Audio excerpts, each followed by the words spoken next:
भगवते वासुदेवाय। ओम नमो भगवते वासुदेवाय। नारायणं नमस्कृत्य नरं चैव नरोत्तमं देवीं सरस्वतीं व्यासं ततो जयमुदीरये। नष्टप्रायेषु अभद्रेषु नित्यं भागवत सेवया भगवती उत्तम श्लोके भक्तिर्भवती नैष्ठिकी।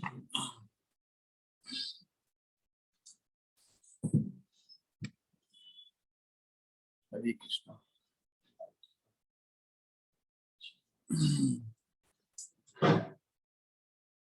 परम धर्म जो भागवत धर्म कहलाता है, उसके अनुशीलन रूप इस दिव्य कार्यक्रम में आप सभी का स्वागत है।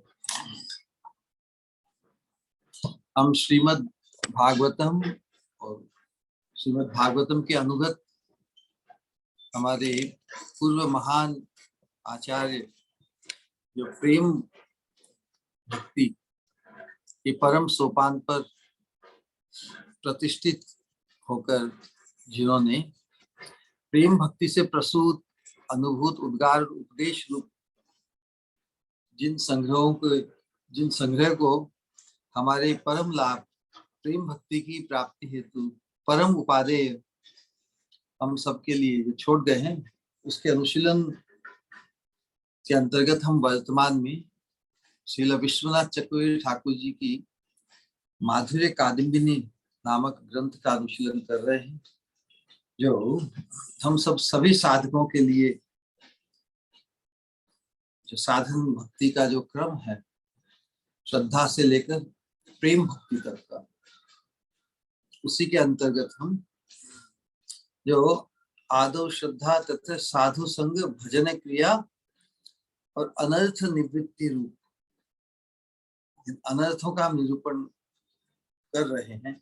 उन अनर्थों के अंतर्गत जो अपराधों से उत्पन्न जो अनर्थ है, उनका विशेष रूप से तो सबसे ज्यादा जो अनर्थ, सबसे भयंकर घातक जो अनर्थ है, वो अपराधों से उत्पन्न है ना? उसके अंतर्गत हम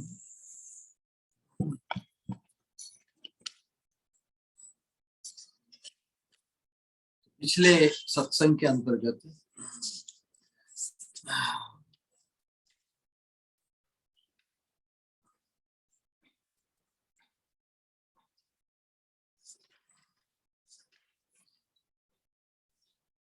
इसमें बताया था कि अपराधों में भी जो महत्पुरुष के प्रति अपराध है, मतलब वैष्णव अपराध है ना, तो वैष्णव के कुछ स्वरूप लक्षण होते हैं, कुछ तटस्थ लक्षण होते हैं।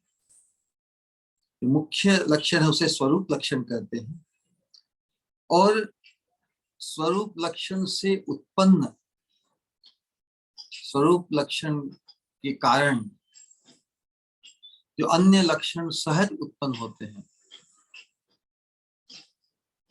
तो वो जो दिखते हैं, जो दिखने में सहज आते हैं, स्वरूप लक्षण मुख्य होता है, आंतरिक होता है। बहुत बार स्वरूप लक्षण करने से जो सहज सामने आता है किसी, ये बहुत ही सूक्ष्म विचार है। तटस्थ लक्षण कहते हैं किसी के कार्य को लेकर, तो स्वरूप लक्षण कहते हैं जो सहज विदित हो। जिस प्रकार कोई व्यक्ति यदि हाथ में, गले में कंठी माला हो, हाथ में जप माला हो, जप कर रहे हो, और वैष्णव परिधान मतलब वस्त्र धारण किए हुए हो, उसे देखने मात्र से क्या क्या अनुभव आता है, अनुभव में आता है कि ये वैष्णव है, सद वैष्णव है। लेकिन ये उनका स्वरूप लक्षण हुआ। जो सहज बोध होता है जिससे, फिर भी वो व्यक्ति, वो वैष्णव विद्वान है कि नहीं, इसका बोध तो जब उनका संग करेंगे तभी संभव है कि वो कथा करते हैं कि नहीं और विद्वान है कि नहीं, और जो कुछ भी वो दिखने से सहज नहीं होता, लेकिन उनके कार्य से पता पड़ता है, उनके कार्य को देखकर पता पड़ता है। तो वो उनका हुआ तटस्थ लक्षण।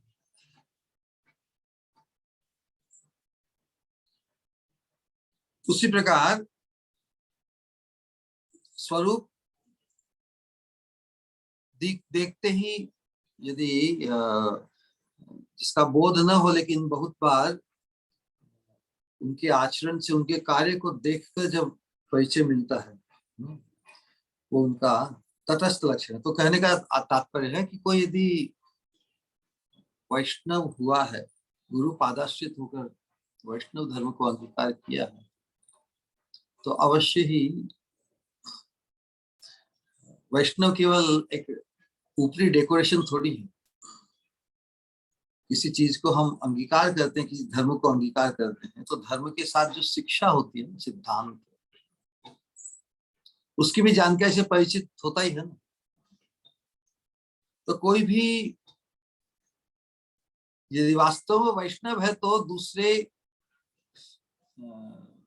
दिव्य गुणों से, दूसरे गुणों से भी वो संपन्न होगा, दूसरे गुण भी उसका आभूषण रूप उसमें प्रकट होंगे। लेकिन जिसने बहुत बार वैष्णव होने का नाटक किया हो, या केवल एक, जैसे नाटक में जो पात्र होता है वो किसी और का पात्र, जो अदा करता है, अदाकार किसी अन्य का पात्र के अदा करते हैं, लेकिन वास्तव में जिस जिस पात्र की वो अदा करते हैं वो स्वयं पात्र नहीं होता ना, उसमें, इसलिए उसमें धोखा हो सकता है। उसी प्रकार यथार्थ में वैष्णव हुए बिना, मतलब जो मुख्य लक्षण वैष्णव, कृष्ण ही का शरण, एकांतिक भाव से कृष्ण के शरणागत के बिना, उसमें दूसरे जो गुण यदि उनका नाटक किया जाए, या दूसरे गुण से वो संपन्न हो, प्रतीत हो, तो वास्तव में वो दोष बन जाते हैं। गुणा गुणज्ञेषु गुणा भवन्ति, एक श्लोक है। जब हम सूरत में थे तब बहुत साल पहले हमारी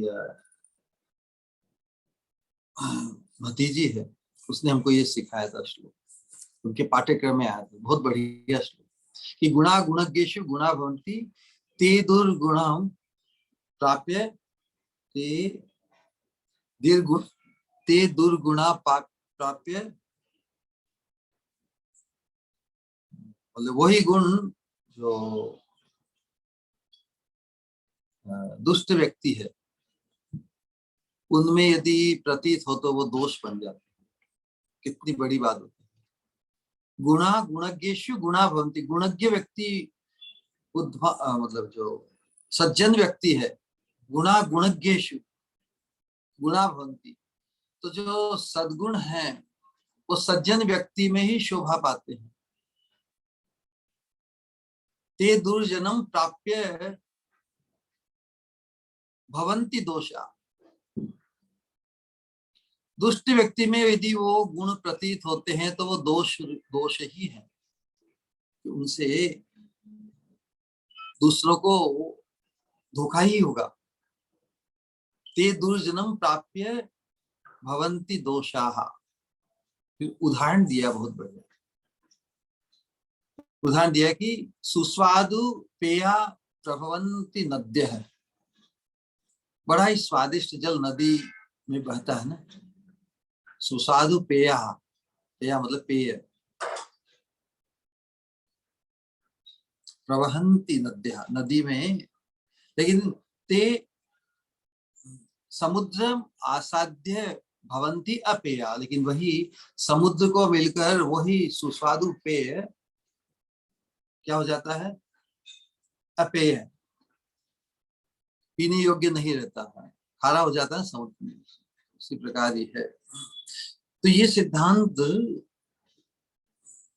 हमारे जो वैष्णव धर्म है, वैष्णव सिद्धांत है, वैष्णव का जो आचरण है, उसके अंतर्गत बहुत लागू होता है। जो मुख्य गुण है वैष्णवता का, कृष्णैक शरण, उसके कारण जो दूसरे सहज ही जो दूसरे अच्छे गुण है उससे उत्पन्न होंगे। लेकिन जो कृष्णैक शरण व्यक्ति नहीं है, वो भले महात्मा दिखने वाला हो, साधु, त्यागी, तपस्वी, ध्यानी, मानी, कोई भी हो, उसके जो दिखते हुए जो सद्गुण है वो वास्तव में दोष ही है। क्यों दोष है? ये बहुत बड़ा सब्जेक्ट है।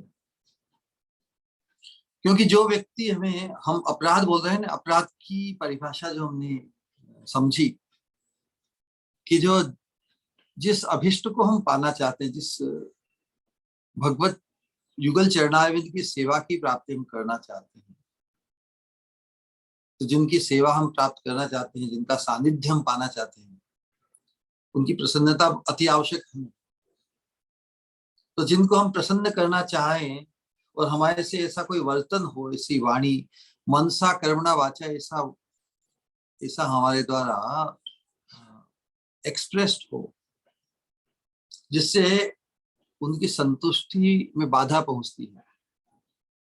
एक साथ हम जिसे प्रसन्न करना चाहें और उन्हीं को ही अप्रसन्न करने जैसा कार्य कर दें, ऐसे शब्द बोल दें, ऐसा मन में सोचे, या जानते हुए भी, इसलिए वो अपराध कहलाता है। हमको जानकारी है ना। साधक मतलब ज्ञान के स्तर पर है मिनिमम, ज्ञान के स्तर से उसे शुद्ध भक्ति, शुद्ध प्रेम के स्तर पर आना है। इसलिए बार बार ये बात समझाई जाती है कि किस प्रकार ये अपराध से हम बचें। अपराध ही एकमात्र जो हमें जो बाधक बनेंगे, बाधक बनते हैं हमारी इस प्रेम भक्ति की जो यात्रा है, जिस मार्ग पर हम चले हैं, उसमें रुकावट अपराध रूपी अनर्थ से ही मुख्य रूप से मानी गई है। क्योंकि बाकी सब अपराध हैं वो तो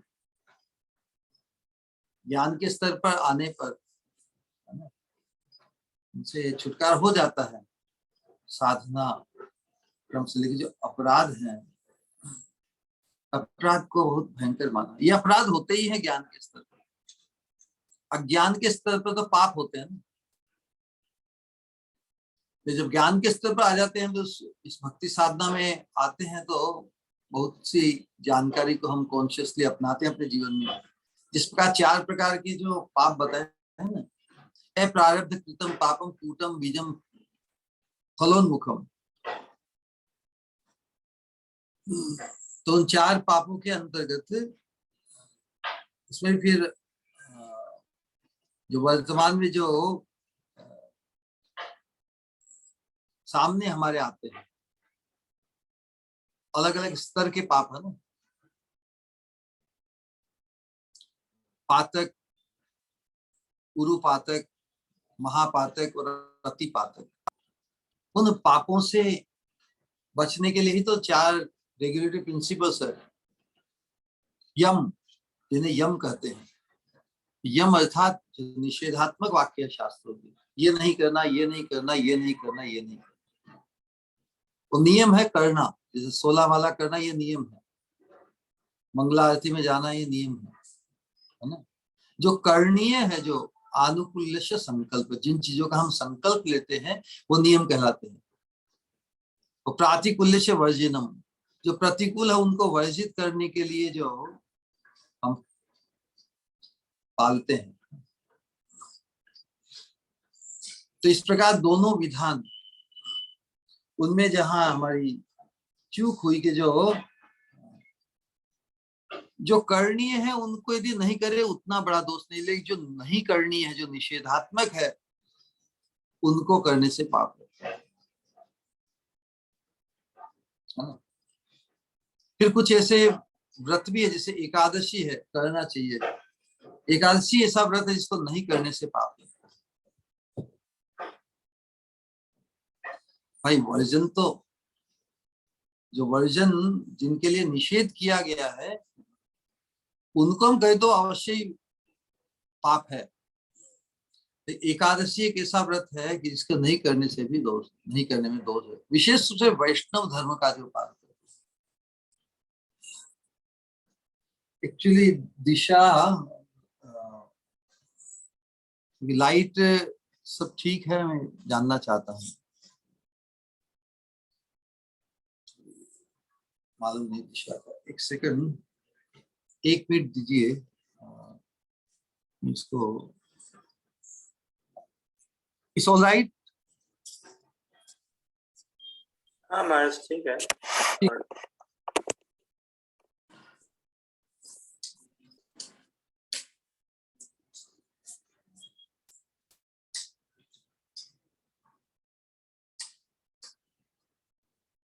ऑल राइट।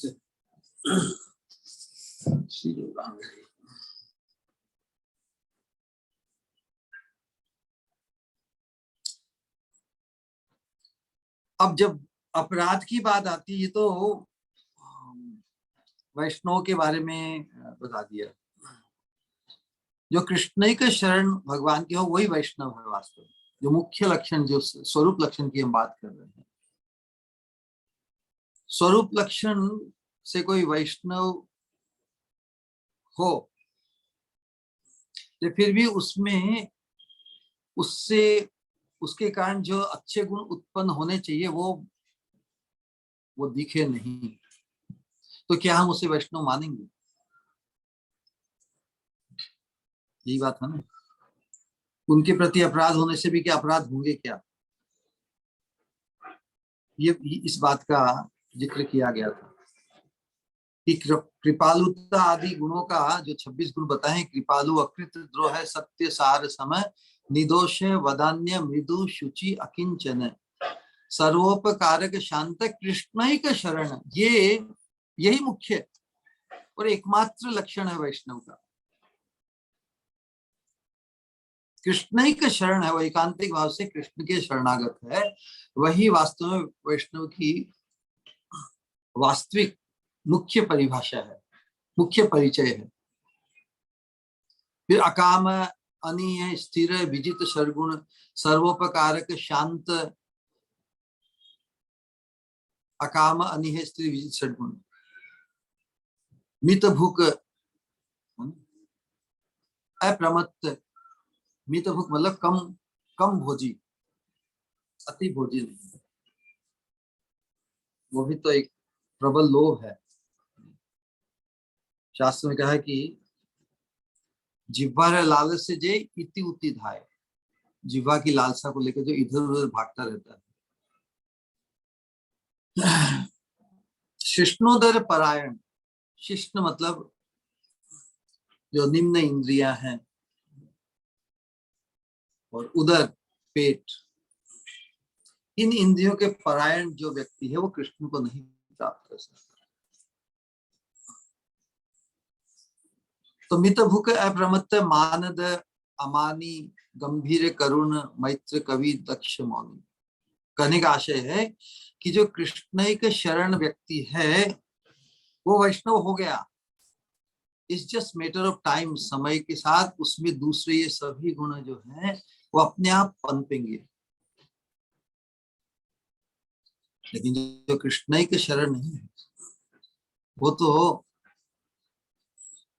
तो दोषपूर्ण ही, वो तो महादोष उसमें है। तो महादोष पूर्ण जो व्यक्ति है उसके साथ किसी भी दूसरे गुण को आप कनेक्ट करेंगे तो वो दुर्गुण ही हो जाएगा।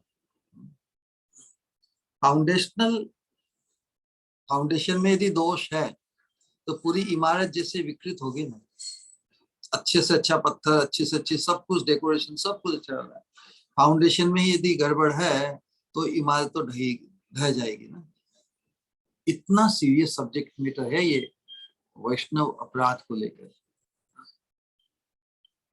तो फिर जो वास्तव वैष्णव नहीं है उसको हम वैष्णव से भी श्रेष्ठ मान लेंगे, और जो वैष्णव है उस मुख्य अंग के कारण, मुख्य लक्षण के कारण संभावना है कि हम उसको वैष्णव नहीं मानकर उसमें दोषों का दर्शन करके हम उसकी अवज्ञा या अपमान कर सकते हैं, तो वैष्णव अपराध हो जाएगा। होता है कि कृपालुता आदि जो गुणों का अभाव किसी में दिखे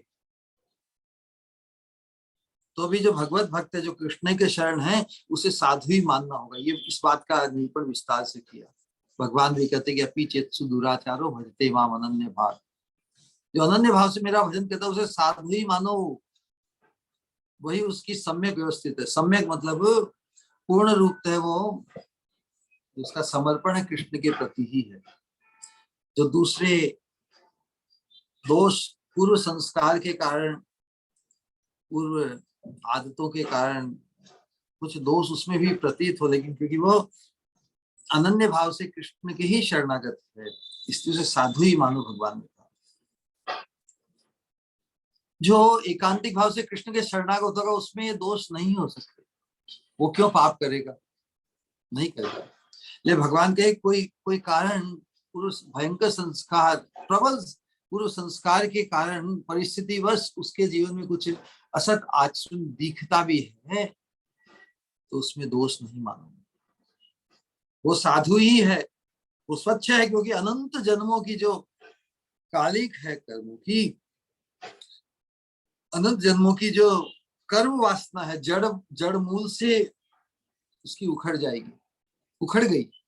उसने वैष्णवता को स्वीकार कर लिया। अप्रारब्ध कृतम पापम कूटम बीजम फलोन्मुखम क्रमेणैव प्रलीयेत। विष्णु भक्ति रतात्म नाम, वैष्णव हो जाना जो एकांतिक भाव से कृष्ण के शरणागत है, जो कृष्ण में अनुरक्त हो गया है। मैंने कहा ना कि हमने कहा कि जो अनुरक्ति है एकांतिक है, तभी तो एकांतिक होगा ना। सम्यक व्यवस्थित हो ही सर, अनन्य भाव से केवल कृष्ण के ही शरण में जाएगा, कृष्ण के प्रति कुछ विज्ञप्ति, प्रार्थना, कुछ कामना, कृष्ण से ही उसका एकमात्र संबंध रहेगा। तो वैसे व्यक्ति में दोष रह सकते हैं क्या? नहीं रह सकते। दोष प्रतीत भी हो तो it's just matter of time. उसका जो पंखा जैसा ऊपर चल रहा है ना, जैसे ही वो वैष्णव धर्म को अंगीकार करता है, एकांतिक भाव से अनन्य भाव से कृष्ण के शरणागत होता है, गुरु पादाश्रित होकर, उसकी जो कर्म ग्रंथि का जो ताता है अनंत जन्मों का, वो स्विच ऑफ हो गया, पंखे का स्विच ऑफ हो गया ना, तो पंखा रुक ही रहा है, फिर कहते हैं पंखा तो चल रहा है। उसका जो चलते हुए दिखना है, वो भी केवल बंद होने की तरफ ही उसकी दिशा है, क्योंकि उसकी कर्म ग्रंथि जड़ मूल से नष्ट हो गई। वर्तमान में जो प्रारब्ध रूप जो दिखते हैं, वास्तविक वो उसका प्रारब्ध भी नहीं है। भगवत भक्त के जो वैष्णव धर्म की दीक्षा में गुरु पादाश्रित होकर जो अवस्थित है, इसके जीवन में प्रारब्ध कर्म भी नहीं। लेकिन साधक स्वयं ऐसा मानता है कि भगवान मेरा शुद्धिकरण करने के लिए। अल्टीमेटली व्यक्ति खुद के बारे में क्या सोचता है, ये बहुत जरूरी हो जाता है। कोई सच्चा साधक है, यदि उसके जीवन में कुछ पीड़ा या कष्ट, रोग, बुढ़ापा या किसी चीज को लेके जो अवस्था होती है, क्या उसके प्रति वो उससे वो अभिभूत है? क्या उसके लिए वो कंप्लेन करता है कि मैं तो बहुत मर रहा हूँ? क्योंकि लोग दूसरे देखेंगे, देखो भक्ति करें लेकिन इनका जीवन देखो कैसा है, रोग है, 10 साल से 15 साल से 20 साल से रोगी अवस्था में रहती है। तो आपात दृष्टि से ऐसा लगता है कि उसके जीवन में प्रारब्ध के तो भोगने ही पड़ेंगे। लेकिन वास्तव में वैसी परिस्थिति में भी एक साधक की भक्ति उत्कृष्ट बनती है, यदि वो सच्चा साधक है। तत्तेनुकंपाम सुसमीक्षमाणो भुंजान एवात्म कृतम विपाक। जो अपने पाप कर्मों को भोग रहा है, पाप कर्मों के फलों को भोग रहा है, वो तो दुखी होगा ना, होगा कि नहीं बताइए? बहुत दुखी होगा, बहुत परेशान, बहुत कंप्लेन, लेकिन जो सच्चा साधक है वो तो उसे अवसर के रूप में देखता कि भगवान मुझे शुद्ध करने के लिए ये कृपा रूप में ही भेजे, इससे मैं शुद्ध हो जाऊं। भगवान का भक्त संसार की दृष्टिकोण से जो विपरीत परिस्थिति या स्थिति होती है उसको भगवान की विशेष कृपा मानता है कि भगवान मेरा शुद्धिकरण कर रहे हैं, क्योंकि मुझे मुझे भगवान उनके संग के योग्य बनाना चाहते हैं। तो दृष्टिकोण ही, इसलिए जो वास्तविक वस्तु है वो जो दिखती वस्तु है इसमें बड़ा फर्क हो सकता है। वास्तविक स्थिति साधक की मन स्थिति है। मन स्थिति में किसी को यदि इंडिकेशन मिल जाए कि हमें इस संसार 7 दिन में जाना है, परीक्षित महाराज को जिससे श्राप मिला 7 दिन में, उनकी स्थिति वास्तव में कितनी दिव्य बन गई। उनकी एकांतिक मति सब प्रकार के झंझटों से, कर्तव्यों से निवृत्त होकर उन्होंने एकमात्र भगवान की कथा के श्रवण रस पान में ही लगा दिया। उसी प्रकार जो साधक है, जो वैष्णव है, जो जागृत हो गया, अपने परमार्थ के प्रयोजन की सिद्धि के लिए जो जागृत हो गया, उसे वो हर स्थिति परिस्थिति वर्तमान में जो भी अवसर मिला है उसे बस एकांतिक प्रयोजन को सिद्ध करने में ही उसकी मति, उसकी वाणी, उसका वर्तन सब कुछ उस परमार्थ स्थिति में लग जाता है। तो ये हुई अंतरंग बात। लेकिन व्यवहार में जो आते हैं, व्यवहार में आने पर तो जो व्यवहार में जो वाणी हम बोलते हैं या जो वर्तन इंद्रियों से हम जो करते हैं उसको लेकर ही तो दूसरे लोग, हम सब साधक मतलब अपरिपक्व अवस्था, अपरिपक्व दृष्टिकोण के कारण हम दूसरे साधकों का जो मुख्य भाव है, उनकी जो दिव्यता है, उनकी वैष्णवता है, उसको नजरअंदाज करके हम उनमें दोषारोपण करते हैं। इसे त्रिगुणात्मक जगत में सभी बद्ध जीवों की में दोष दृष्टि तो होती है, सहज है। इसके लिए हमें किसी पाठशाला में जाने की जरूरत नहीं। दृष्टि में दोष और बुद्धि में द्वेष सहज होता है। वो जो सहज वो दुर्गुण है साधकों में या बद्ध जीव में, जब वही हम अप्लाई करते हैं दूसरे साधकों के प्रति तो वैष्णव अपराध हो जाता है। इसलिए हमें सावधान किया गया कि जो दूसरे अच्छे गुण दिखने में अच्छे लगते हैं वो यदि किसी में नहीं हो, उसके विपरीत आचरण किसी का हो, तो उनके प्रति अपराध करने से क्या है? अपराध नहीं होगा? अवश्य होगा। दूसरे गुणों का अभाव होने पर भी, क्योंकि वो मुख्य गुण कृष्ण के शरण गुण में प्रतिष्ठित है, तो उन्हें साधु ही मानना होगा, जो बड़ा मुश्किल है।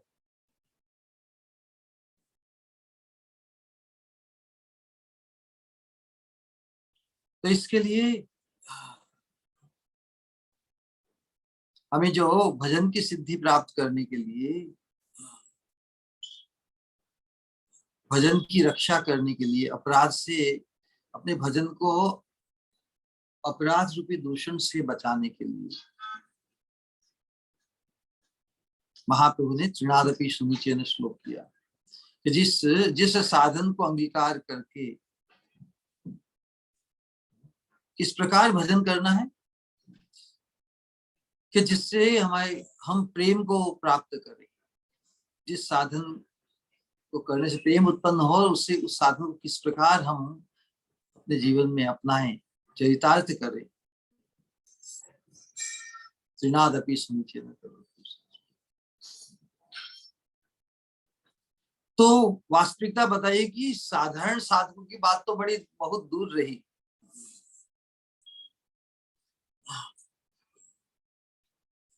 यदि कोई बहुत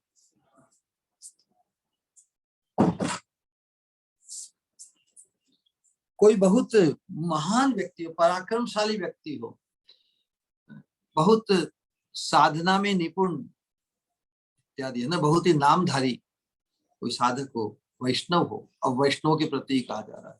हम भी अपने आप को बहुत जबरदस्त, बड़े, महान, प्रतिष्ठित, कीर्तित वैष्णव माने, हो सकता है ना? हो सकता है कि नहीं? हो सकता है। वो भी यदि इसकी छूट ले ले कि मैं तो महान वैष्णव हूँ, मैं सबके ऊपर जज कर सकता हूँ, सभी की अवज्ञा, किसी की अवज्ञा करूं, आई एम इम्यून। ताकि महापराक्रमशाली व्यक्ति भी वैष्णव अपराध से अपने आप को नहीं बचा सकता, नजरअंदाज नहीं कर सकता। आई बात समझ में? तो हम जैसे साधारण साधकों के लिए तो कितनी बड़ी सावधानी की बात। Nobody is immune.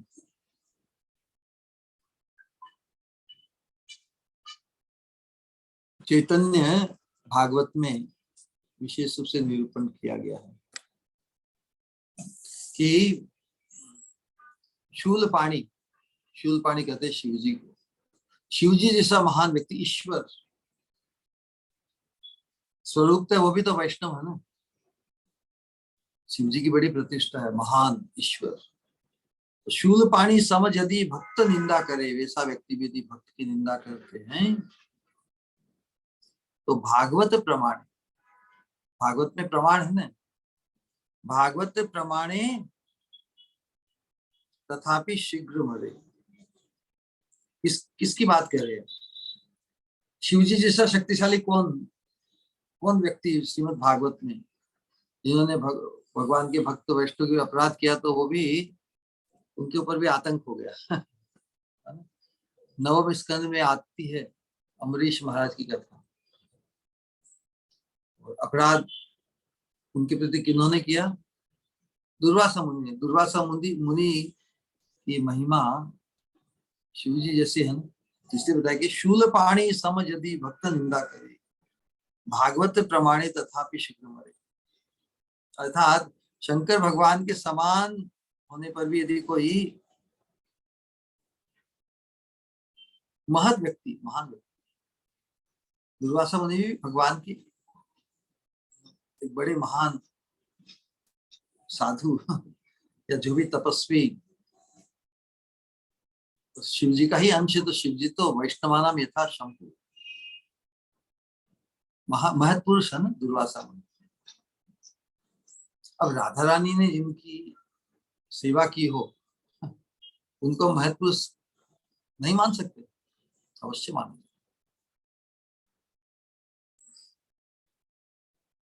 यदि वो भी भक्त की निंदा करे, भक्ति की अवज्ञा करे, भक्त का प्रतिकार करे, भक्त के प्रति हिंसा करे, तो वह भी अपने अपराध से जल मर सकता है, उसको भी आतंक झेलना पड़ेगा। तो फिर भक्त की कृपा होने से उनकी रक्षा हुई, भगवान भी उनकी रक्षा नहीं कर सके, सुदर्शन चक्र भी उनको नहीं, उनका पीछा नहीं छोड़ा उन्होंने।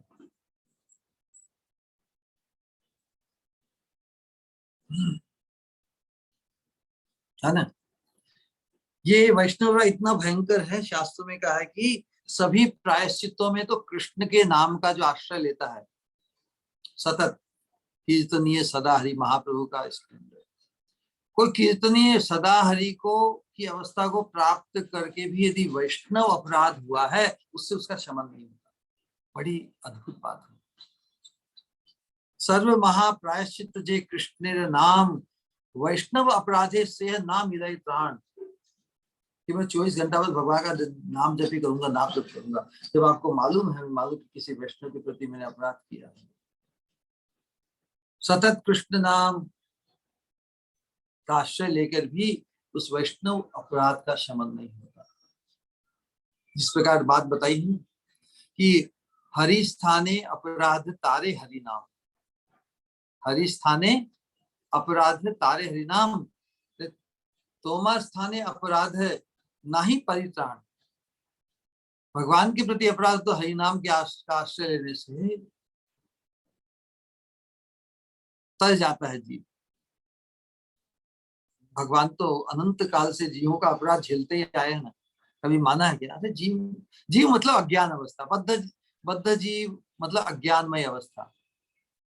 अज्ञानमय अवस्था में यदि कोई भगवान के प्रति अवज्ञा करे, निंदा करे, तो भगवान उसको लात मारे कोई भगवान की। अज्ञानी औरंगजेब जैसे आतंकियों ने भगवान के श्री विग्रह को भी मतलब खंडित किया ना, तो भगवान ने कहा ये यथामम प्रपद्यन्ते, उन्होंने भगवान को भगवान माना नहीं, पत्थर माना, तो भगवान उसके पत्थर ही हो गए, उसको उसकी वैसी मति हो गई, देखो ये भगवान होते थे क्या मैं इनको तोड़ सकता था, उनके लिए पत्थर बन गए। कुछ कुछ जो मूर्ति पूजा के विरोधक होते हैं वो ऐसा ऐसा प्रश्न पूछते हैं, कहाँ है भगवान, मूर्ति पूजा बोले तो पत्थर की पूजा ही है। अरे भगवान पत्थर नहीं होते, लेकिन भगवान पत्थर में अपने आप को प्रतिष्ठित कर सकते हैं, अंकित कर सकते हैं। पत्थर की कैपेसिटी नहीं कि वो भगवान बन जाए। भगवान चाहें तो पत्थर के माध्यम से भी पत्थर में ही अपने आप को प्रतिष्ठित होकर पूजा करते हैं, लेकिन ये तो भावना की बात है। इसकी जाकी रही भावना जैसी प्रभु मूरत देखी तेन तैसी, जो बहुत से लोक में भी प्रसिद्ध ऐसी बातें हैं।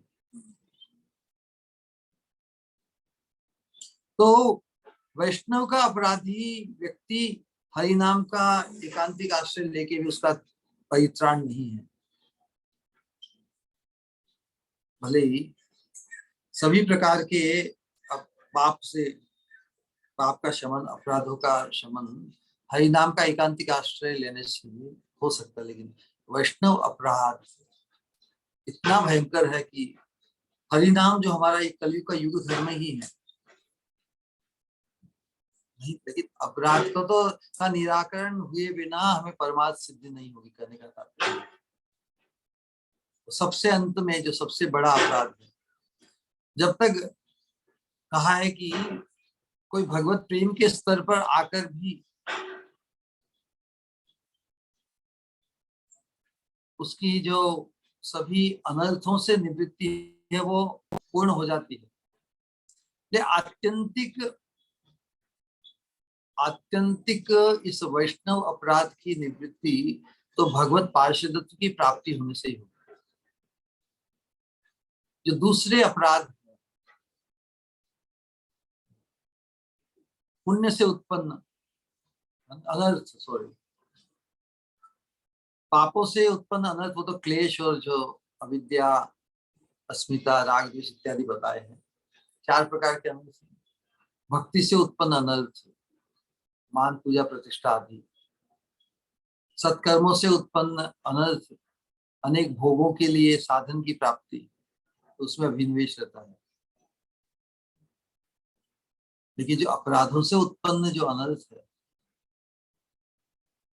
उसकी आत्यंतिक निवृत्ति तो भगवत पार्षदत्व की प्राप्ति होनी चाहिए। भगवत प्रेम के स्तर पर आकर भी उसकी निवृत्ति पूर्ण मानी गई है। पूर्ण मतलब चलो फिर भी कोई कारणवश उसके वापस घटित होने की संभावना है। तो जिसने वैष्णव अपराध का जो से मुक्त होने का जिसने साधन और किया है, वही वास्तव में पवित्र बना है। क्योंकि हमारी जो भक्ति की साधना है, भगवान का हम जो भजन करते हैं, उससे भक्ति हमारी पुष्ट होती है। इसलिए जब जिन वैष्णव के प्रति हमारा अपराध हुआ है, उनकी असंतुष्टि हुई है, वैष्णव अर्थात जो भगवान को प्रिय है, हम भी भगवान का प्रिय बनना चाहते हैं। तो जो भगवान का अन्य व्यक्ति, साधक, महात्मा जो भगवान को प्रिय है, उनको यदि हमने अतुष्ट किया तो भगवान की अतुष्टि के समान ही है। इसलिए इतनी विशेष बात बताई है।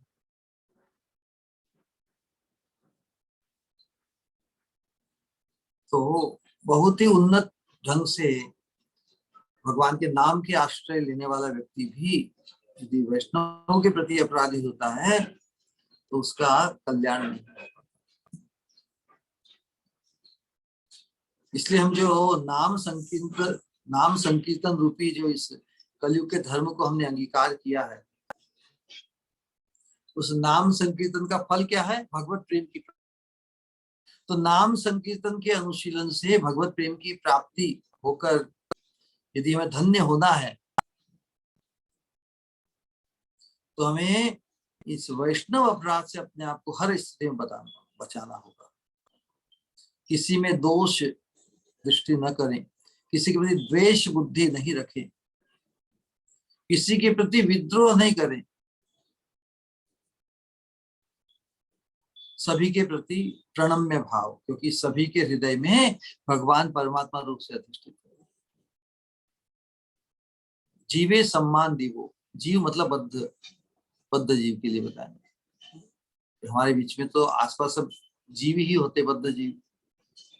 तो जीवे सम्मान दीवो जानी कृष्ण अधिष्ठान, सभी जीवों को भी हम उनके हृदय में भगवान विराजमान है, ये साधक जानता है ना, वैष्णव साधक जानता है सभी जीवों में। तो किसी के प्रति द्वेष बुद्धि नहीं, उनमें दोषारोपण नहीं करना, यही वैष्णव का आचार है।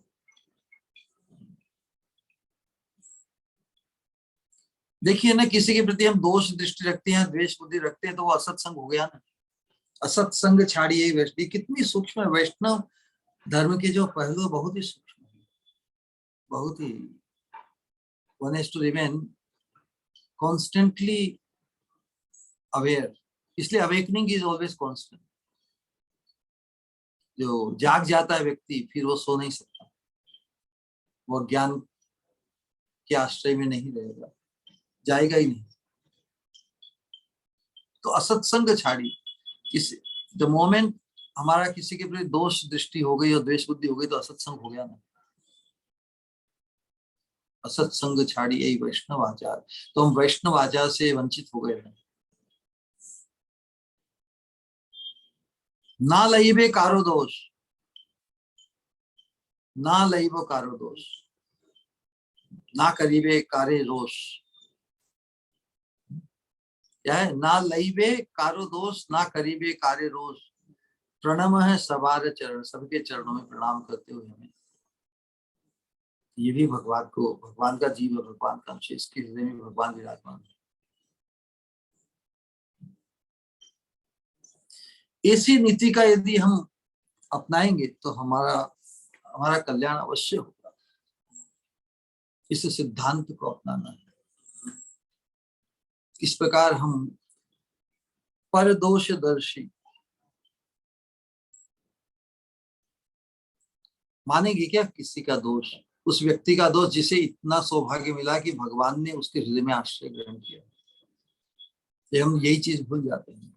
हम सहज ही स्वयं को श्रेष्ठ मानकर या किसी को निम्न मानकर, किसी को दोषपूर्ण मानकर उसकी अवज्ञा कर बैठते हैं, तो भूल जाते हैं भगवान को वो जीव भी उतना ही प्रिय है जितना हम। क्या भगवान भेदभाव करते हैं क्या? नहीं करते। भेद तो होता है अपने ही आचरण के कारण, भेदभाव नहीं होता।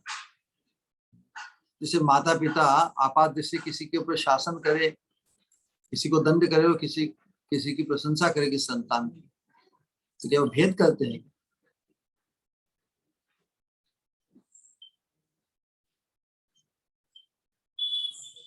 भेदभाव करते हैं क्या?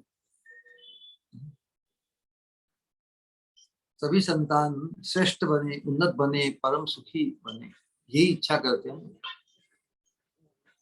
लेकिन जिसके ऊपर जो उपचार करना होता है वही करते हैं, भेदभाव नहीं करते। भेद तो है, ये थोड़ी कि सभी संतानों को बराबर। यदि माता कुंती अपने 5 पांडवों के लिए 5 भाग कर देती बराबर बराबर के, तो भेदभाव कहलाता है कि नहीं? वास्तव में भीम के लिए आधा भाग रखते थे, तो यह भेदभाव है? ये भेद है। भेद मानते हैं तो भेदभाव होगा। तो यहाँ वहां पर तो कुंती देवी के व्यवहार में वो भेद नहीं मानती, सभी पांचों संतान उसको समान ही प्रिय है, लेकिन वो आपात दृष्टि से भेद कर रही है ना। भेद करेगी तो भेदभाव होगा, लेकिन यहाँ पे माता कुंती भेद नहीं कर रही, सभी को समान पोषण जिसकी जितनी आवश्यकता उसी प्रकार कर रही। भेद करते हुए भी, दिखते हुए भी भेदभाव नहीं है।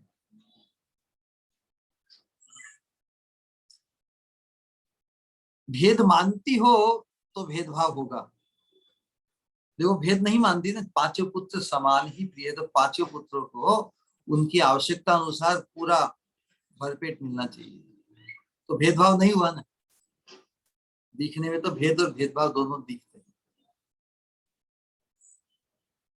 उसी प्रकार वैष्णव के प्रति है, हम उनमें यदि भेद बुद्धि करें, जैसे मैं ज्यादा प्रिय हूं, मैं ज्यादा विशेष हूं, वो कम है, भेद करेंगे तो भेदभाव होगा। समान होने का मतलब ये नहीं कि उनमें भेद नहीं। 5 पांडवों में भेद तो दिखता है ना, अलग अलग प्रकार का। भेद तो शाश्वत है, भेद को हम नहीं मिटा सकते, भेदभाव को मिटा सकते। यदि माता कुंती सबको एक ही प्रमाण में भोजन देती तो वो भेदभाव हो जाता। लोग कहते हैं समाज में, परिवार में हम देखते हैं इस प्रकार की चीजें, बहुत से दृष्टांत हम समझ सकते हैं। एक पिता के 4 पुत्र हो या 2 पुत्र हो, जितने भी हो, एक पुत्र के 2 संतान हैं और दूसरे पुत्र के 1 संतान हो सको, संपत्ति को लेके ही समझ लीजिए, या व्यापार में लेके समझ लीजिए। अब एक पुत्र के यदि 2 संतान है तो 2 भाग में बटेगी उसकी संपत्ति, तो एक पुत्र के 1 संतान है तो 1 भाग में बटेगी भाग। तो फिर जो एक पुत्र के 2 संतान और दूसरे पुत्र की 1 संतान है, जो 3 संतान, उनमें तो फिर भेद आ गया ना, संपत्ति के बंटवारे में इत्यादि। एक दृष्टांत की दृष्टि से बोल रहे हैं, तो वहां भी विभाजन हो गया ना। लेकिन जो दोनों पुत्रों का पिता है वो किस दृष्टि में रहकर वो विभाजन करेगा, है ना। फिर समानता का नहीं आया ना, ये समान माने जाते तीनों पुत्र ही, तो दोनों पुत्रों के जो पुत्र हैं वो तो दादा के लिए तो बराबर ही हुए, तो उनमें क्या समान विभाजन होगा। तो कहने का तात्पर्य ये है कि संसार जो द्वैत से बंधा हुआ है उसमें ये भेद और भेदभाव दोनों ही हमें दिखेंगे, लेकिन जब साधक बनकर जीव दिव्य अवस्था को प्राप्त करता है तो भेद तो रहता है, भेदभाव मिट जाता है। ये नहीं कि मेरे पिता का मैं एक ही पुत्र हूं तो पूरी उनकी संपत्ति मुझे प्राप्त होगी। भाई के 2 पुत्र है तो भाई का जो भाग है उसके दोनों पुत्रों को प्राप्त होगा, आधा हो जाएगा। दादा की दृष्टि से तो तीनों जो पोते हुए वो तो बराबर हुए क्या नहीं, तो वो उसका समाधान कैसे करेगा। हाँ, यदि उसने वैसी शिक्षा दी है तो फिर वो जो पुत्र है वो भी अपने भाई के पुत्र को भी अपने पुत्र के समान ही मानेगा, करेगा, बंटवारा इत्यादि। एक आदर्श के रूप में हम ये बात कर रहे हैं, तो वो बात विशेष वैष्णव धर्म में विशेष लागू होती है। हम अल्टीमेटली हमारे मूल पिता परमात्मा तो बहुत दूर की बात, एक ही गुरु की हम संतान, एक ही गुरु के आश्रित हुए हैं, तो फिर हम किसी को कम क्यों माने, अपने आप को विशेष क्यों माने। दूसरे हमें विशेष मान सकते हैं, वो उनका दृष्टिकोण है, लेकिन हम खुद को विशेष कभी नहीं मानेंगे। दूसरों को विशेष मानने में ही हमारी विशेषता है। देखिए कैसा दृष्टिकोण है, जो खुद को विशेष मानता है उसके लिए बाकी सब निर्विशेष बन जाते हैं, क्योंकि उसे और कुछ दिखता ही नहीं, दूसरों की महिमा महत्ता दिखाई नहीं देती। वो अपनी अपनी विशेषता में ही खो जाता है, डूब जाता है। उसके लिए पूरा संसार, दूसरे लोग, उनका दुख दर्द सब कुछ निर्विशेष बन जाता है, नजरअंदाज कर देते हैं। लेकिन जो जिसका सौभाग्य दूसरों की विशेषता देखने में हो, खुल जाता है, वो अपने लिए निर्विशेष बन जाता है। अपनी चिंता उसे कुछ नहीं रहती, क्योंकि उसे दूसरों की विशेषता को देखने में, भापने में भी इतना आनंद आता है। और विशेषता तो दूसरों में ही होती है ना, नहीं क्या? जो खुद की विशेषता वो तो स्वकेंद्रित होकर अनंत जो विशेषता बाहर प्रकाशित है सब में, उससे वंचित हो जाता है। तो जो दूसरों की विशेषता में जिसे आनंद मिलता है, वो व्यक्ति ही आत्म केंद्रितता से मुक्त होकर सभी को भगवान के संबंध में देखकर आनंद को पा जाता है। आज उसी बात को आज के सत्संग में किस प्रकार हम किसी का दोष नहीं देखे, किसी के प्रति क्रोध नहीं करे, सबको विशेष माने, यही बात। इस मन स्थिति, इस दिव्य स्थिति को किस प्रकार धारण करें, तो जिससे हम अपराधों से बच जाएंगे। तो आज के सत्संग का जो टाइटल है वो ही कि जो इस दिव्य चेतना पर प्रतिष्ठित है, महाभागवत की जो स्थिति है, चेतना उस पर जो अवस्थित है, हम उनके प्रति अपराध करें तो वो तो ध्यान ही नहीं देते, न वो प्रशंसा पे ध्यान देते हैं, न कोई अवज्ञा पर ध्यान देते हैं। महाभागवत वो है, उसकी आप प्रशंसा करो तो भी कोई वो उससे भी कोई प्रभावित नहीं होते, उनकी निंदा स्तुति करो तो भी वो नजरअंदाज कर देते हैं। तो क्या वो जब अपराध को रजिस्टर ही नहीं होता उनमें, तो उनके प्रति अपराध होने से क्या अपराध माना जाएगा? तो कहा कि महाभागवत की जो, वो खुद तो स्वीकार नहीं करेंगे, लेकिन महाभागवत के चरणों की जो रज है, वो तो उन महाभागवत के प्रति किए हुए अपराधों को सहन नहीं करेगी। कि जो महाभागवत महापुरुष हो तो क्षमाशील होते हैं ना, उनके प्रति महा अपराध भी कोई करे, अज्ञानी, अब अज्ञानी नहीं कैसे, अज्ञानी और अपराध एक साथ नहीं हो सकते। अज्ञानी तो पाप करता है, लेकिन जो साधक, जो ज्ञान किस्त, उससे अपराध होते। तो कोई अपराधी, कोई साधक यदि उस महाभागवत के प्रति, महापुरुष महाभागवत के प्रति जो अपराध किया जाता है, वही महाअपराध कहलाता है। 10 प्रकार के जो नाम अपराध है, उसमें जो सबसे बड़ा अपराध है, सबसे पहला अपराध, इसीलिए इसको नंबर 1 कहा है, जो नाम प्रभु के आश्रित है, वो जो नाम की महिमा के प्रचार में संलग्न, जिनका जीवन कर्मणा मनसा वाचा, वैसे महत् पुरुषों के प्रति यदि अवज्ञा, निंदा इत्यादि हो तो महाअपराध। लेकिन वो महापुरुष इतने उन्नत होते हैं अपनी चेतना से, किसी के अपराध को लेते ही नहीं, क्षमाशीलता का स्वभाव उनका, क्रोध भी नहीं करते। तो कहा ही नहीं वैसे महापुरुषों के प्रति अपराध हो जाए, ऐसा नहीं सोचना चाहिए वो तो उनके पर उनका कुछ फर्क ही नहीं पड़ता, वो अपराध हो जाता है। भले वो खुद नहीं माने, लेकिन उनके चरणों के आश्रित जो रज है, वो तो खिन्न होगी, वो तो उसका प्रतिकार करेगी, उसका दुष्परिणाम होगा ही। इसलिए साधक को ये जानते हुए उन महत् पुरुष के चरणों में पढ़कर, प्रणाम करके, सेवा आदि के द्वारा उनसे क्षमा प्रार्थना करनी चाहिए। क्योंकि महापुरुषों के चरणों की जो रज है, अब महापुरुष के करीब व्यवहार से ही तो अपराध होगा ना मुख्य। तो out of sight, out of mind, सन्निकृष्ट सन्निकटता के कारण ही, करीबता के कारण ही अवज्ञा दोष। सन्निकर्षो ही मर्त्यानम अनादरण कारणम। बहुत करीब होते हैं महत् पुरुषों के तो अवज्ञा दोष आ जाता है हमें, उनकी अवज्ञा कर बैठते हैं।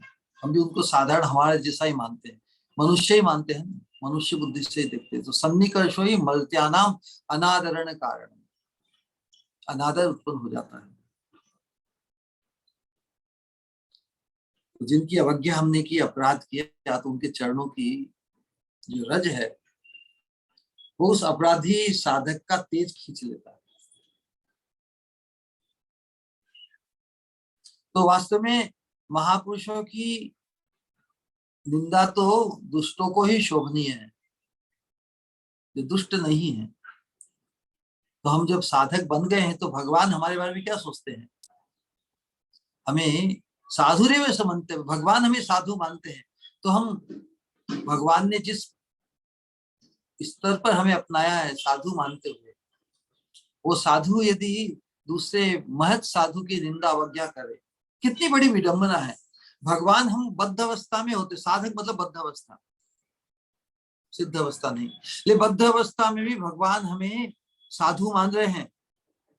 भगवान जिन्हें साधु मान रहे हैं तो उसका आचरण भी कैसा श्रेष्ठ होना चाहिए दूसरे साधुओं के प्रति। भगवान यदि हमें साधु मानते हैं तो दूसरे साधुओं को, वैष्णव को साधु नहीं मानते। तो जब साधु साधु की निंदा करे, कितनी कितनी निंदनीय बात, कितनी विडंबनामय बात है।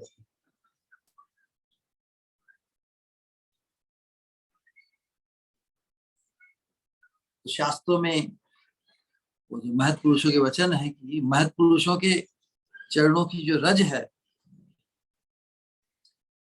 वो उनके अपराध को सहन नहीं कर पाती और उस अपराधी को उसके अपराध का फल अवश्य प्रदान करती है ना। तो महत् पुरुष के लक्षण भागवत में एकादश स्कंद में आते हैं ना, उत्तम अधिकारी, मध्यम अधिकारी, कनिष्ठ अधिकारी। उत्तम अधिकारी की जो वर्णन बताए हैं, सर्वभूतेषु यह पश्येत भगवत भावम आत्मने, भूतानि भगवती, सर्वभूतेषु यह पश्येत भगवत भावम आत्मन, भूतानि भगवती ईश भागवतोत्तम है। श्लोक उत्तम अधिकारी के लक्षण बताए हैं। उसका आशय क्या है, बहुत समझना कि सर्वभूतेषु यह पश्येत, जो सभी जीव मात्र के प्रति, सर्वभूतेषु मतलब सर्वभूतों में, जीव मात्र में, चराचर में, सर्वत्र। सर्वभूतेषु यह मतलब जो, पश्येत मतलब जो देखता है। क्या देखता है? भगवत भावम, तो भगवत भाव करने, भाव मतलब संबंध। सभी भूतों में, चराचर जगत को जो भगवत भाव मतलब भगवान के संबंध से देखता है, या भगवान ही सर्वत्र व्याप्त है, ऐसी उसे प्रतीति होती है। सर्वभूतेषु यह पश्येत भगवत भाव। फिर एक दूसरा शब्द है आत्मन। आत्मा मतलब स्वयं के लिए। नव योगेंद्र की कथा में आता है, निमि राजा को हवि योगेंद्र, नव योगेंद्र जो ऋषभ देव के 100 पुत्रों में से 9 जो साधु बन गए, शुद्ध भक्त बन गए, 81 कर्म कांडी ब्राह्मण बन गए,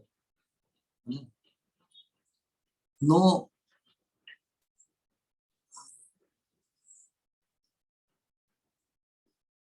राजा, भारत राजा तो सबसे बड़े पुत्र हुए,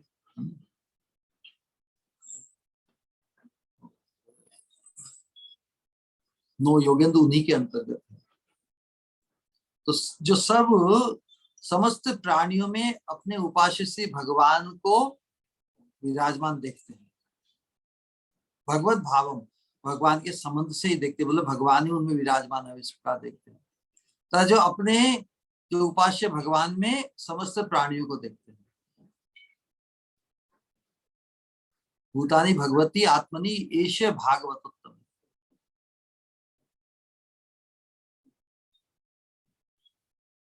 अथवा यूं कहे कि अपने चित्त में जो भाव है, भूतानि भगवती आत्मनि, जो अपना खुद का भाव है, भाव मतलब प्रेम, जैसा प्रेम साधक अपने हृदय में भगवान के प्रति अनुभव करता है, वैसा ही सब में अनुभव करता है।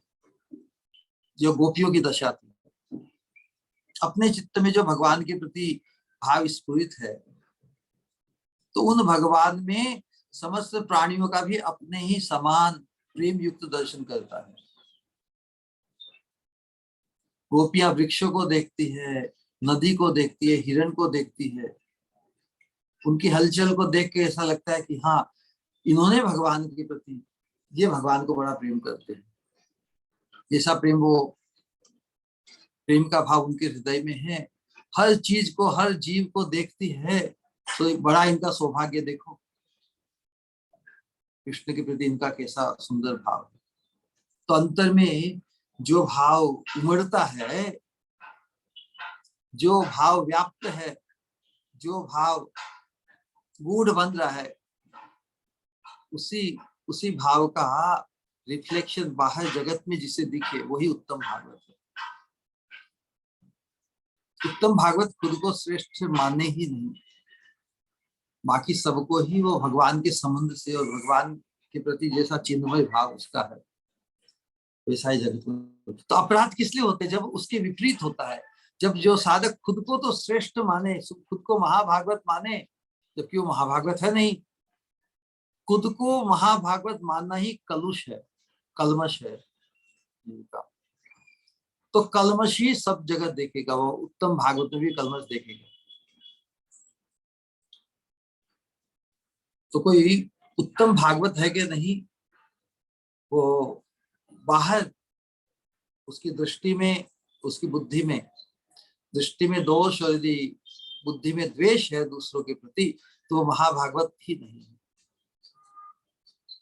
यदि वो महाभागवत होता तो उसकी दोष दृष्टि हो ही नहीं सकती, द्वेष बुद्धि रह ही नहीं सकती, है ना। बड़ी विचित्र बात है। वैष्णव धर्म में ऐसे ऐसे पहलू है कि हम आत्मनिरीक्षण करेंगे तो जब हमारे हृदय में जब प्रेम छाया होगा, तो हम उस प्रेम को ही सर्वत्र देखेंगे, खुद में ही प्रेम नहीं पाएंगे। बड़ी विचित्र, बड़ा ही विरोधाभास है यहाँ पर। तो जब तक हमारे व्यवहार में दोष दृष्टि और द्वेष बुद्धि है, हम महाभागवत तो नहीं, ये तो निश्चित हमें जान लेना चाहिए, मान लेना चाहिए, जान जाना चाहिए।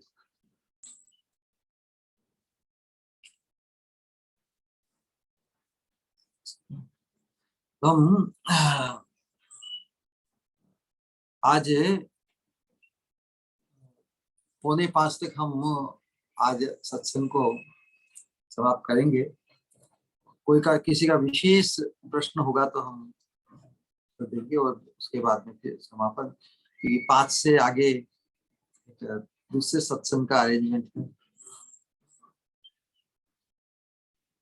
ठीक है ना। तो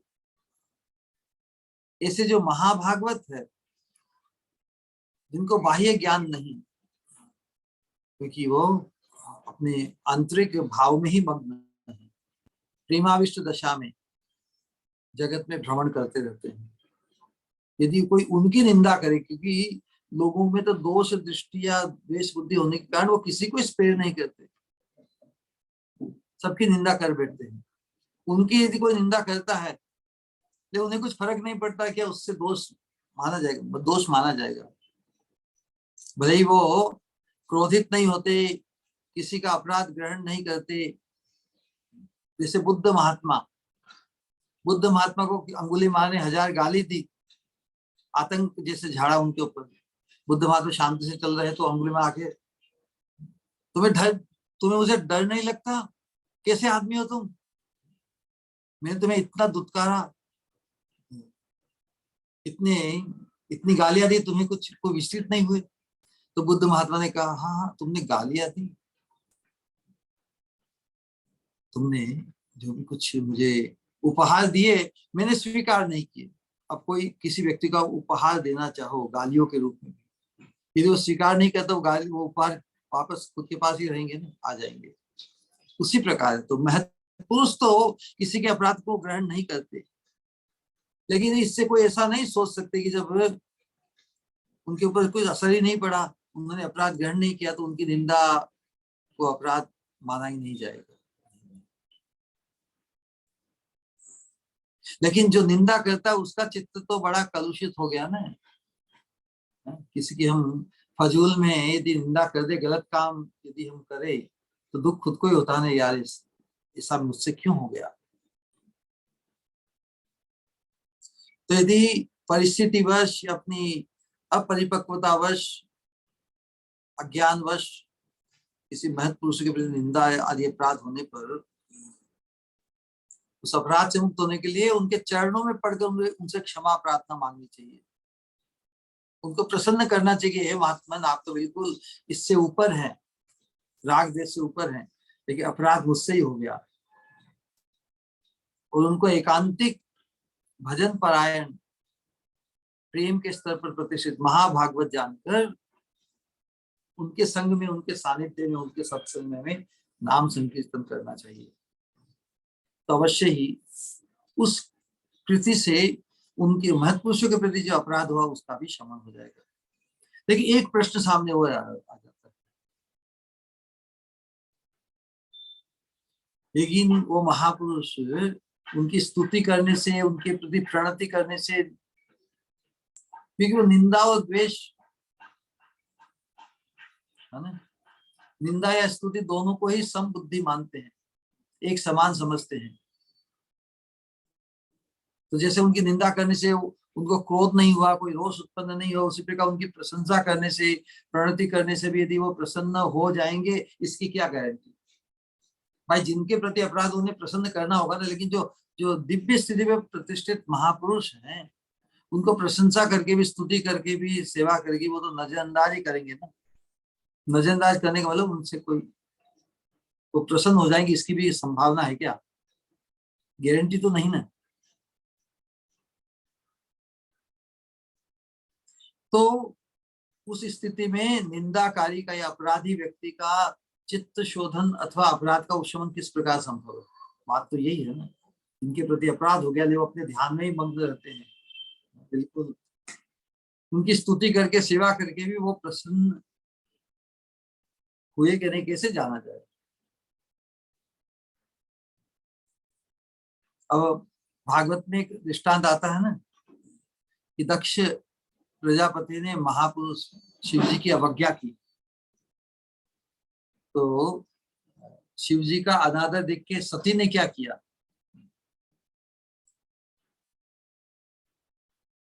सती अपराधी, सती रुष्ट हुई ना, क्योंकि वो शिव जी के आश्रित है, शिव जी के अनुगत्य को प्राप्त है।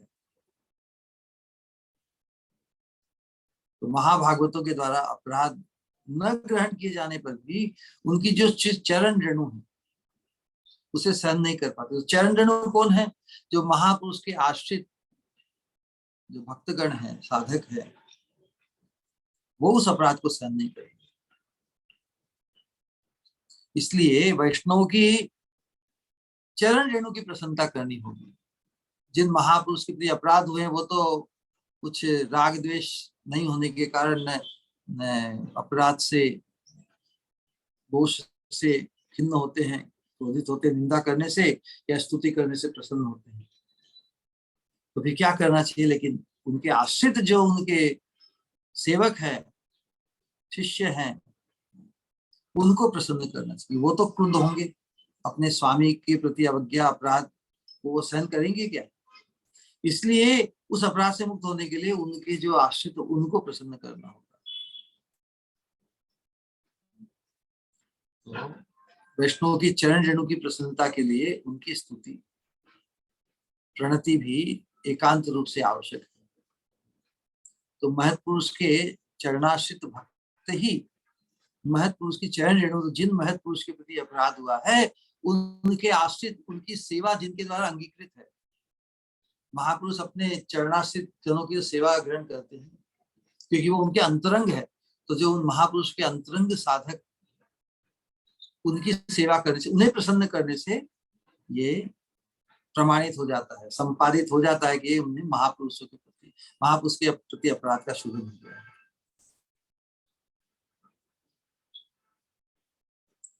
है ना। लेकिन जो लोग दुष्ट मनुष्य होते हैं ना, जिनकी इस नश्वर देह में ही आत्मबुद्धि होती है, तो उनके अपने स्वार्थ में जरा सा, शरीर के, मन के, स्थूल संसार के पदार्थ को लेकर, मान पूजा प्रतिष्ठा को लेकर, मात्सर्य के कारण, परोत्कर्ष असहनम मात्सर्य, दूसरों के उत्कर्ष को, ये महात्माओं के बड़े ठाठ है, ये तो मौज करते हैं, मस्ती करते हैं, इनको कोई काम धंधा नहीं, लोगों के ऊपर आश्रित होते, इस प्रकार की जो अवज्ञा दुष्ट लोग करते, क्योंकि वो अपने देह के भोग के लिए बहुत परिश्रम करते, तो सोचते हैं ये बैठे बैठे क्यों खाते हैं, इनको कुछ काम धंधा नहीं और इतना मान सम्मान, बड़े आदर, इस ये भी अवज्ञा दुष्ट लोग करते हैं ना। तो दुष्ट लोगों के लिए कुछ भी आचरण आश्चर्य की बात नहीं। इसलिए जो महापुरुष है उनकी इस प्रकार की चेष्टा, वाणी से या वचन से जो वो चेष्टा करते हैं अवज्ञा रूप, उस पर ध्यान नहीं देते, लेकिन उनके चरणों के आश्रित जन पर ध्यान देते हैं, उस अपराध को सहन नहीं करते, इसलिए वो अपने प्रभाव से ही उन दुष्टों का तेज हरण कर देते हैं। इसलिए महापुरुषों की निंदा वास्तव में दुष्ट पुरुषों को ही शोभा देती है। कहने का तात्पर्य यही है कि हम जो साधक बने, हम ज्ञान के स्तर पर आए हैं, इस प्रकार जब तक हमारी बुद्धि विकसित नहीं होती, हमारा आचरण तब तक शुद्ध नहीं बन पाता। हम हठात, ये संभावना है, यदि हम सावधान नहीं रहे, सतत अपने आप को सत्संग में नहीं जोड़े रखें, तो महत् पुरुषों के प्रति अपराध, अवज्ञा होने की संभावना है।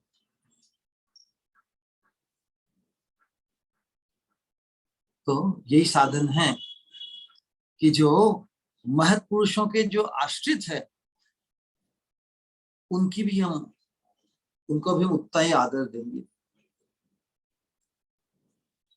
है ना। जिस प्रकार प्राइम मिनिस्टर है, उसकी हमने अवज्ञा की, कोई भी बड़े व्यक्ति की, तो उनके जो आश्रित, जो उनके सेक्रेटरी या जो है, उनकी यदि हम सेवा करेंगे, उनके प्रति हम अनुगत्य और अनुकूलता करेंगे, तो जिन महत्पुरुष से हम प्राइम मिनिस्टर के प्रति हमने अवज्ञा की, निंदा की, उनकी भी सेवा में, उनके करीब हम पहुंच सकते, यदि हमने उस अपराध का शोधन उस प्रकार किया।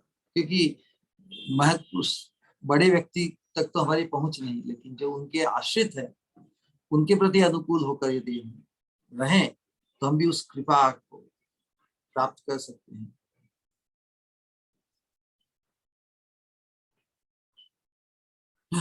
तो उनके जो आश्रित है, उनके संग में रहकर उनकी प्रसन्नता के लिए हम उन महाभागवत व्यक्ति की स्तुति प्रणाम करते हुए उनका अनुगत्य ग्रहण करते हैं। यदि वैसा नहीं करते तो हम उनके भी कोप का भाजन बन जाते हैं। यही बात हमें अपराधों से बचने के लिए अवश्य ही सावधान होना होगा, तभी हम इस प्रेम भक्ति मार्ग में, हमारा जो गंतव्य है, इसी जीवन में हम द्रुत गति से, हमारे पास समय बहुत कम है, समय बहुत कम है और बाधाएं अनेक अनंत है। अपराध रूप बाधा है, उससे बचने के लिए हमें सतत सावधानी बरतनी होगी। हम खुद को नहीं बचा पाए तो फिर दूसरों को कैसे बचा पाएंगे। भारत भूमिते होइले मनुष्य जन्म जार, जन्म सार्थक करी कर पर उपकार। हम सबका भारत की पवित्र हुए जन्म हुआ है, तो हमें प्रथम अपने जीवन को सार्थक बनाना है। सार्थक हम तभी बना पाएंगे जब हम इस दिव्य प्रेम भक्ति के मार्ग के हम पथिक बने हैं। तो इस पथ पर जो संभावना है भयंकर अवरोधों की, वैष्णव अपराधों की, तो वैष्णव के संग में तो हमारा उठना बैठना सब व्यवहार होता है, उनमें हमारी लघु बुद्धि नहीं हो जाए। सभी वैष्णव गुरु है हमारे, गुरुवत है। वैष्णव में गुरु बुद्धि हम जखिर रखेंगे तो उनमें लघु बुद्धि नहीं होगी। वैष्णव में लघु बुद्धि ही महत अपराध है। ठीक है, इतना करके आज अपनी वाणी को विश्राम देते हैं। किसी का कोई प्रश्न या जिज्ञासा हो तो 2-4 मिनट चर्चा कर सकते। एक सेकंड देख लेता हूँ क्या अवस्था है बाहर। किसी का कोई प्रश्न है तो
बुलावा नहीं।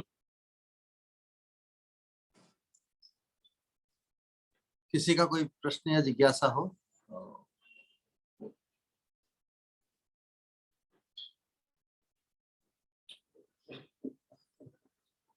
हरे कृष्णा।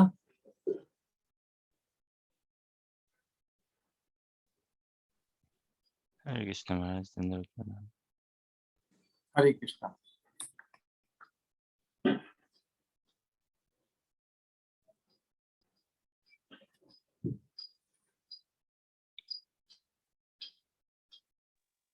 कुछ कहना है किसी को? हरे कृष्णा। श्री गुरु प्रणाम। हरे कृष्णा कहिए। श्री गुरु प्रश्न नहीं है, कुछ कहना है। कहो।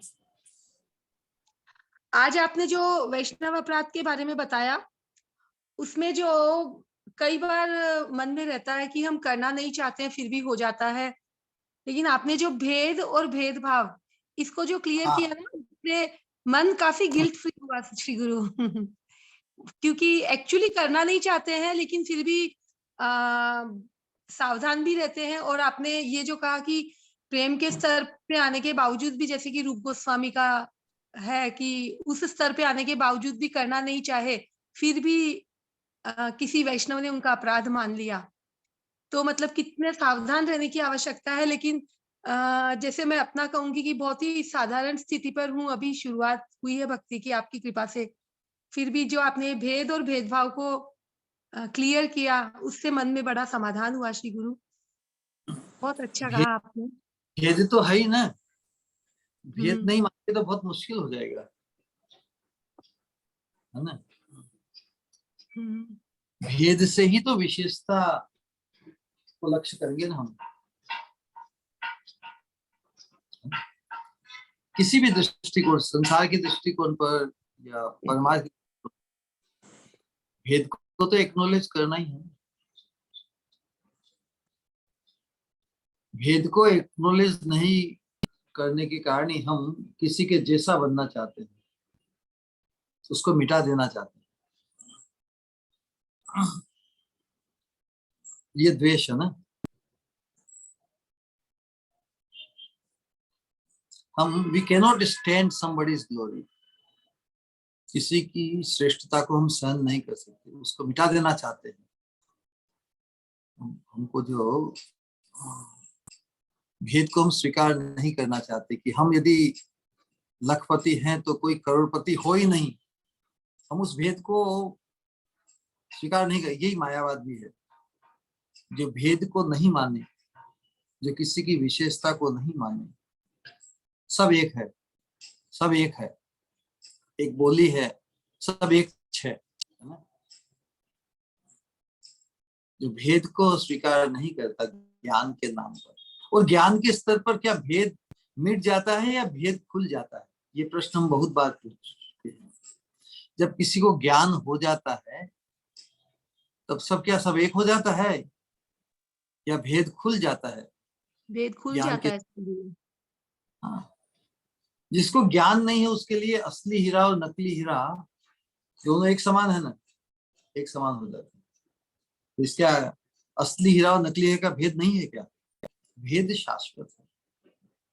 जब तक ज्ञान नहीं होता तब तो गुमराह में रहता है कि सब एक है। तो मायावादी वास्तव में जो ज्ञानी के रूप में अज्ञानियों के बीच में जो प्रतिष्ठित है, ज्ञानी के वास्तव अज्ञानी है। मायावादी अज्ञान की पराकाष्ठा है, जो कहते हैं सब एक है। सब एक, जो एकत्व है, इसी संबंध से एकत्व का जो विचार है वो भेद पर ही तो प्रतिष्ठित है। यदि भेद नहीं तो एकत्व तो हास्यास्पद हो जाएगा विचार। सब एक है, सबका एक ही कर, तो सब कहने से बहुवचन आया तो अलग दो हुए ना, एक से अधिक हुए तो दो हुए ना, तभी तो सब शब्द आया। सब कहने से ही भेद सहज प्रतीत होता है। सब भाई, 5 पांडव, तो 5 होने से भेद है ना, एक भीम है, एक अर्जुन है, एक युधिष्ठिर है, एक नकुल सहदेव। लेकिन माता कुंती के पुत्र रूप में वो एकत्व है। तो भेद तो शाश्वत है, तो भेद भाव उसको मिटाया जा सकता है। तो जिसकी दृष्टि में, जिसकी बुद्धि से भेद भाव मिट गया, वो भगवान के संबंध से भगवत भावम आत्मने भूतानी भगवती आत्मनि ईश भागवतोत्तम। ओके, ठीक है ना। तो ये मनन करना, और जब हम भेद को अंगीकार करते हुए दूसरों में विशेषता देखेंगे तो हम भी फिर भगवान की दृष्टि में विशेष बन जाएंगे। खुद की दृष्टि में जो खुद को विशेष मानता है वो भगवान की दृष्टि में वास्तव में